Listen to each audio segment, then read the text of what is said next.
Hola. In this video, I'm going to talk a little bit about the preterite versus the imperfect. Just a little basic overview, a little background. So let's jump right in.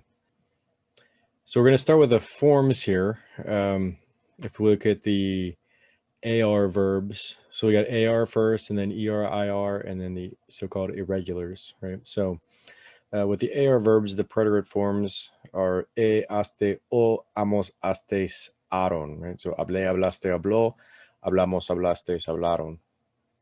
And then for the imperfect, it's haba, habas, haba, habamos, habais, haban. No? So hablaba, hablabas, hablaba, hablábamos, hablabais, hablaban, etc. Right?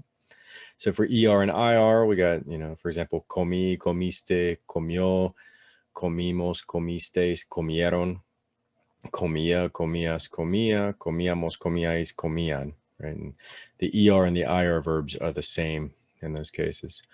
And just a quick note, like for these parentheses here, right? The reason I put the parentheses here on the I is because so here and here, the ustedes form and the usted form is because, sometimes for some verbs, the I changes to a Y. So for example, leer, creer, caer, oír, etc.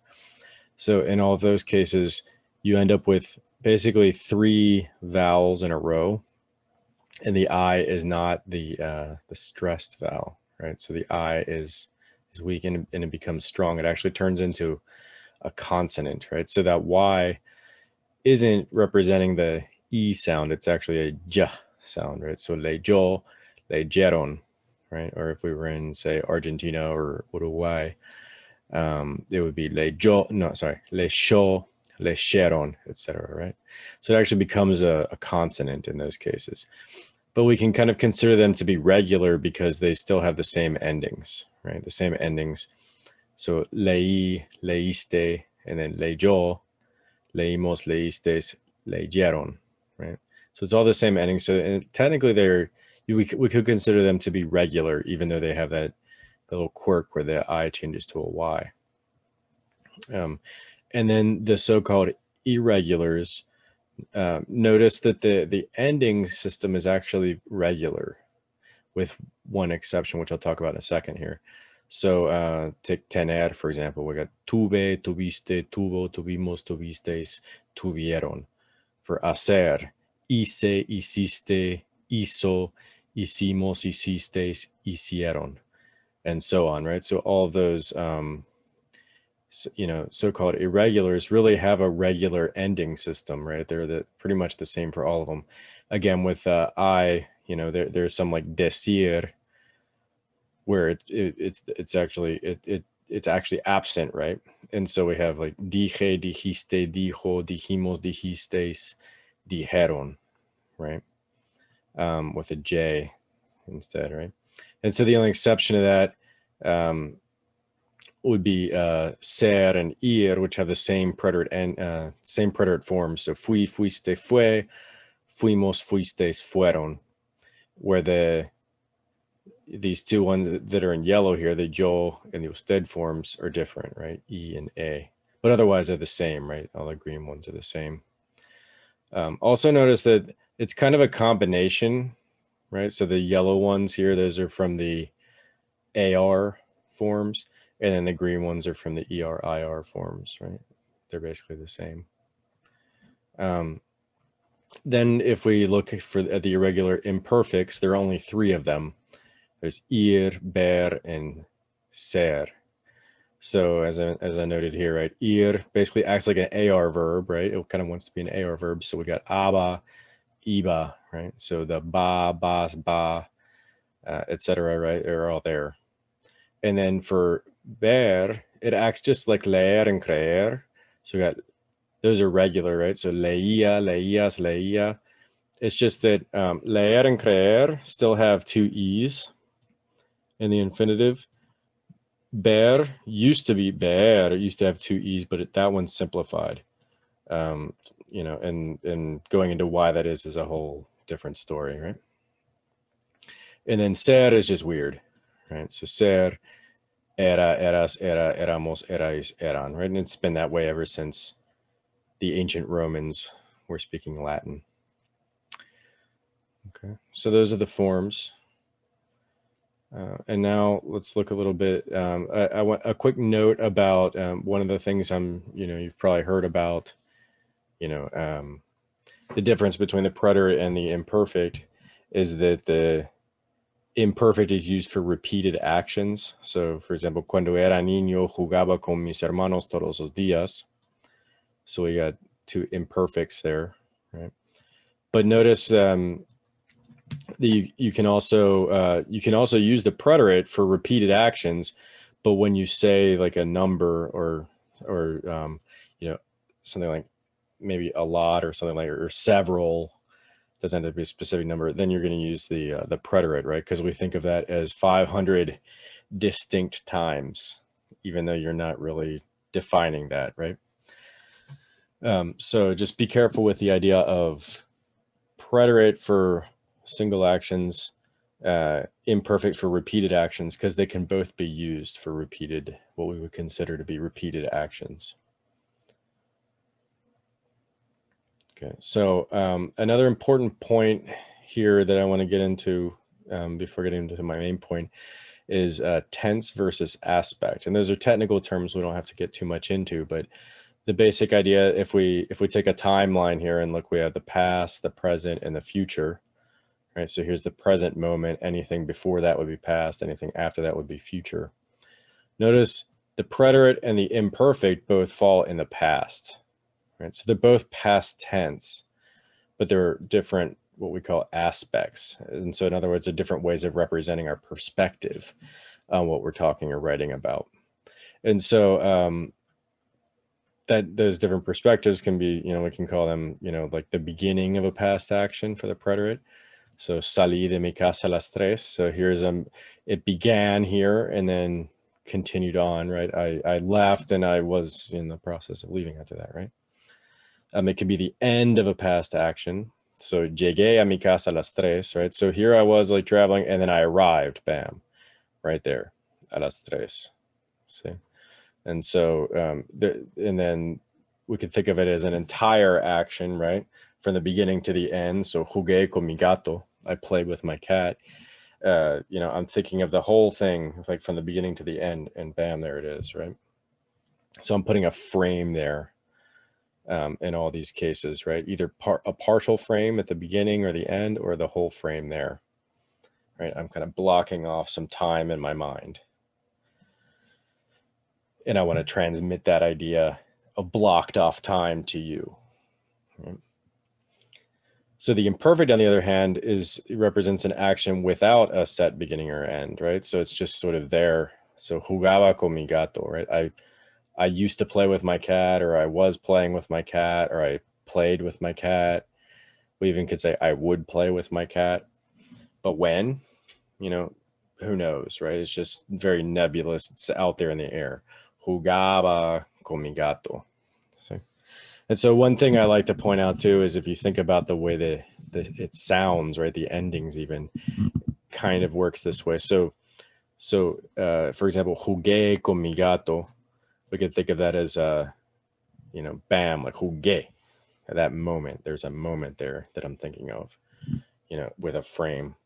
And then jugaba con mi gato, I was playing with my cat, but without any like set frame of reference, right? So it almost kind of has that sound to it as well, right? Same thing if we take a verb like let's take comí, very discrete, very sharp, versus comía, right? It's a very it has a very lengthy sound to it, right? Nebulous, just out there, right? So again, just to repeat that, we're talking about different ways of representing our perspective, right?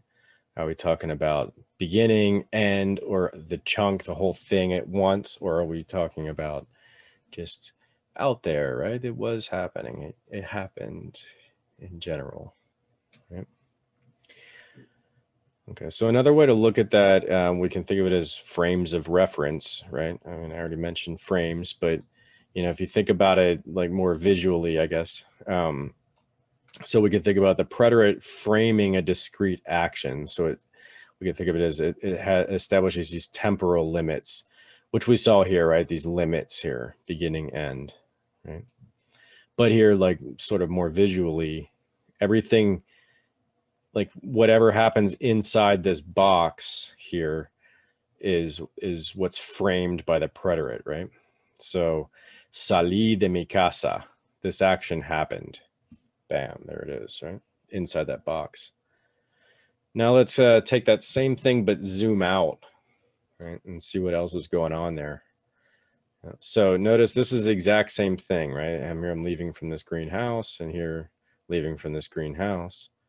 But now we see more stuff going on.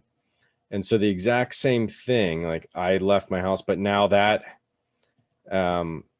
this action is outside the frame that has been created by this new verb, this new preterite verb, right? So the same thing happened, right? I left my house, but now I zoom out and it becomes I was leaving, right? So while I was leaving my house, right? That's out here. Now inside this box, I saw my friend, right? I saw my friend. So that's framed in here, but outside that is this. And then notice, by the way, it was sunny and there was a tree near my friend, right? And so these things are also, all these things are outside that box, outside that frame of reference that I set with my preterite. And so they all go in the imperfect, right? So you can think of all these things now as sort of background information, like, oh, by the way, right? By the way, I was leaving my house. By the way, it was sunny. By the way, there was a tree there. Oh, but bam, I saw my friend. And that goes in the preterite. Okay. And so just another example, right? Cuando entré en mi oficina, las cortinas estaban cerradas, la luz estaba encendida y Simón jugaba con su pelota en la mesa. Right. So my frame of reference, I'm not in the image, right? But I entered the room, entré, I entered my office. Notice the curtains were closed. That was already that was already like that when I walked in, right? The light was turned on. You can see it's light in the room. And Simon was playing with his ball on the table, right? So all those things, all this stuff, the curtains were closed, the light was turned on, and Simon was playing with his ball. All of that was already going on when I entered, bam, right? So this is all, one way I've heard it said is imagine that you're you're the director of a film, right? And you say action, and then bam, bam, bam, these things happen. That's all preterite. This happened, bam, preterite. This other thing happened, bam, preterite. Everything that was already going on before I call it action would be imperfect. It's just the background information that's just floating there, right? Okay. And then I just wanted to make a little note at the end here about stylistic or poetic flexibility that does exist. So these first two are things you would expect, right? So this is, about the poet Federico Garcia Lorca. And so notice, June 5th, on a day like this, Federico Garcia Lorca was born, right? He was born in the preterite. Bam, that happened at that time, right? So going back up here real quick to the time thing here, right? You can think of it as one of these, probably like he was born and that ended that action. Now he's alive, right? Or something like that. So here's that moment in time, right? He was born, nació. Right? Over here, there's just another example, the same thing, right? He was born in this area, in this place in Granada, etc.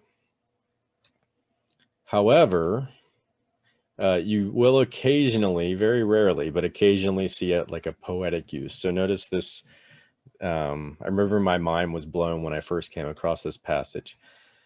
So it says el 5 de julio. Notice here it says junio, and here it says junio, and here it says julio, right? So June or July, I'm not sure. But anyway, el 5 de julio de 1898, precisamente, nacía Federico García Lorca. Right? So this is the 5th of July, 1898, precisely at that moment, yet they use the imperfect, right? So you would expect the preterite there. Bam, nació. But this author is using it like stylistically, sort of almost poetically, to point out how important this guy's birth was, because he's considered to be a very important poet, right? And so he doesn't get the preterite, he gets the imperfect. It's something that makes it stand out and seem weird, right? It makes you think for a second.